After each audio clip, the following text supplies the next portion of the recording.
Good morning, Sarah. First off, can you tell us, what are you wearing? Good morning, Carl.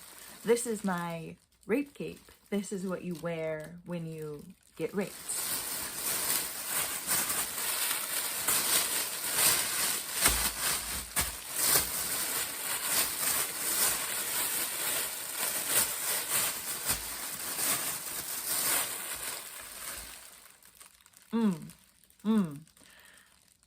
Quick question. Has Sarah lost her mind?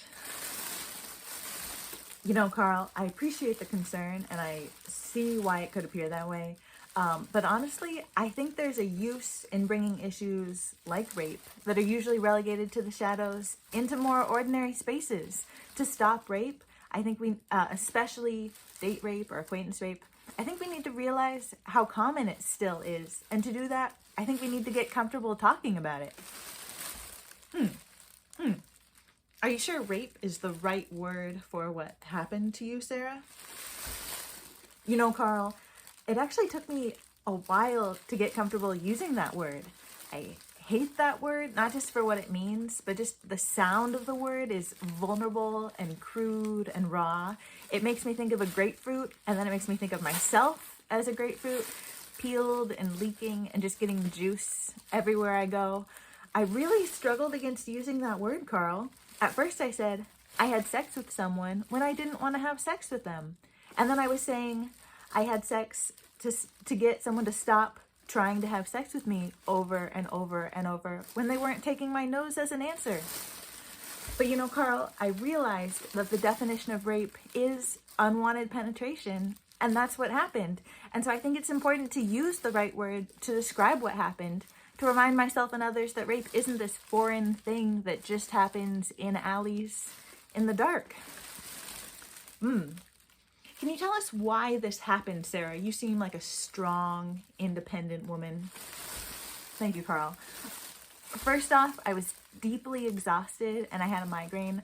I was essentially half asleep and my head was pounding, so my body and mind weren't fully working. In addition to that, I was far away from home and this person was my ride home. I'd known them for about 7 years, and so I thought it would be safe to share a bed with them. So, you know, Carl, I think that when he didn't listen to my nose, I was too exhausted to figure out another way to make it stop. And I also was sort of afraid of what he would do if he got mad or offended. You know, Carl, the first time that I said super clearly, I don't want to have intercourse, he was on top of me. He acknowledged what I said, and then he proceeded to take off his pants and keep humping me. And so at this point, I sort of felt like a wave of panic and hopelessness. Like, this is going to be really hard to stop, and I have zero energy to figure this out right now. I was able to get him off of me several times, but he kept waking me up over and over and over, either getting on top of me or putting a finger inside me. And each time I was getting more and more exhausted and headachy and desperate for sleep. And so eventually it just seemed like the only way to get to the other side of this and to get to sleep was to give in.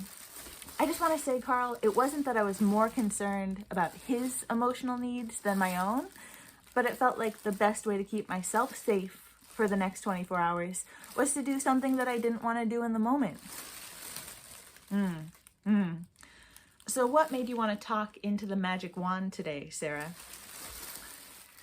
You know, Carl, I keep thinking about the moment that my brain switched from how do I stop this assault to how do I get through this rape, and just how relatively normal it felt to make that calculation and how deeply fucked up that is. At no point did I want to be having sex, but when he wasn't accepting my nose and it seemed too difficult and possibly dangerous to figure out how else to stop it, after hours of trying to, it was relatively easy to switch to thinking, okay, how do I get through this with as little damage as possible?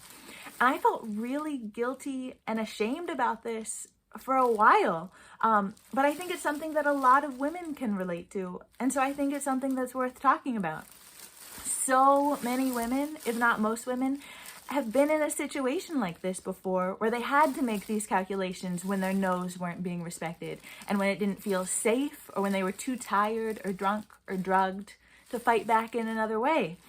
So I don't have answers, Carl, but I think that being open about how these kinds of acquaintance rapes happen and how common they still are is a step to getting them to become a thing of the past. So can you tell us what you think consent should look like, Sarah? Excellent question, Carl. Excellent question. Consent has to be an enthusiastic, full body yes. A lack of no isn't enough. Sometimes even the word yes isn't enough. If it's not safe to say no, then a person's yes is meaningless. Also, sometimes it can be really hard to say no. It can feel really scary. So if you ask someone, do you want to have sex? And they hesitate, take that as a no. Stop. Check in. If you're thinking, oh man, but stopping and asking ruins the mood. Ask yourself why you think like this. Isn't it hot for someone to say, hell yeah, I want to have sex with you? And if you're afraid of being rejected, ask yourself, is that fear really worth the risk of raping someone? No, it's not. Full stop. So again, Carl, consent has to be an enthusiastic, full body yes. Thank you, Sarah. Thank you. Is there anything else you'd like to say to us today?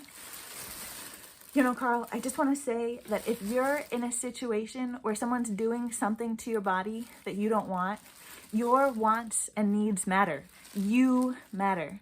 And while I do think that for the most part it's cis men who really need to investigate their consent practices, it's on everybody who's having sex with other humans to make sure that their partner is fully excited about what's going on the whole time. Consensual sex can be one of the best things, but non-consensual sex is definitely one of the worst things. And so let's make sure that we don't fuck that up with the people that we love and care about. Thank you, Sarah. Thank you for coming on and talking to us today. Thank you, Carl. Thank you so much for having me.